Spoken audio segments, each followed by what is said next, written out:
Welcome to our Friday edition of Swordbox Ministries. In today's flashback video, geared towards our young people, Mickey talks about friends and the importance of making good decisions on who our friends should be. Our verse for today is found in Proverbs 12:26. The righteous should choose his friends carefully, for the way of the wicked leads them astray.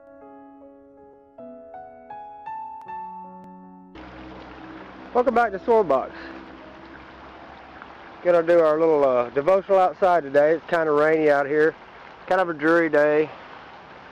Not the nicest day to be outside, but I want to talk to you a little bit about friends today. Proverbs 12:26 is our verse for today, and it says, "The righteous should choose his friends carefully, for the way of the wicked leads them astray." The Bible acknowledges that we need friends. God knows we need friends. In Proverbs 18:1 it says, "A man who isolates himself seeks his own desire. He rages against sound judgment." In Proverbs 18:24 reads, "A man who has friends must himself be friendly, but there is a friend who sticks closer than a brother." And it's really important that we're careful the people we spend a lot of time with and hang around. Proverbs 4 says, "Do not enter the path of the wicked, and do not walk in the way of evil. Avoid it, do not travel on it, turn away from it and pass on." A very strong warning about hanging around people who we know are living in sin. "He who walks with wise men will be wise, but the companion of fools will be destroyed." You know, there's an appeal to our flesh to live in sin. There's an appeal, we see the person living in rebellion, the bad boy, the people out partying, living up the life. It seems like everything is so cool and it's so much fun, but you know what? God says stay away from that. In Proverbs 23 it says, "Do not let your heart envy sinners, but be zealous for the fear of the Lord all the day. For surely there's a hereafter, and your hope will not be cut off." John 15, we got a great example of the friendship Jesus has to us. He says, "This is my commandment, that you love one another as I have loved you. Greater love has no one than this, than to lay down one's life for his friends. You are my friends if you do what I command."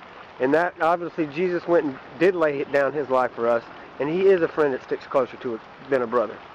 Just a few thoughts to leave you with that I hope to think about. Please choose your friends carefully. Choose carefully who you let into that core circle of friends that you have, that you spend your time with, that you trust. Those are the ones that I feel certainly as a Christian, they need to be Christians. It doesn't mean you can't be a witness to lost people. It doesn't mean you can't ever do anything with lost people. Certainly need to be kind and friendly and show them the love of Christ.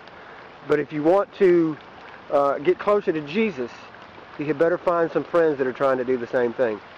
Obviously, Jesus ate with sinners and tax collectors, and people judged him for that. I'm certainly not saying that you could go separate yourself from the world, but we're talking about your close friends, people you spend time with, that you trust, that you depend on. You need to make sure you've got some good, godly Christian people in your life. And remember, you know, if your core values are different than their core values, you know, more than likely, if they're living in sin, they're going to have a much bigger impact on your life than you're going to have on them. You know, Jesus said a little leaven leavens the whole lump. Sin spreads like a cancer, so we have to really guard our hearts and guard our time and guard what we do. God bless you. Thanks for tuning in. I'll see you back here next.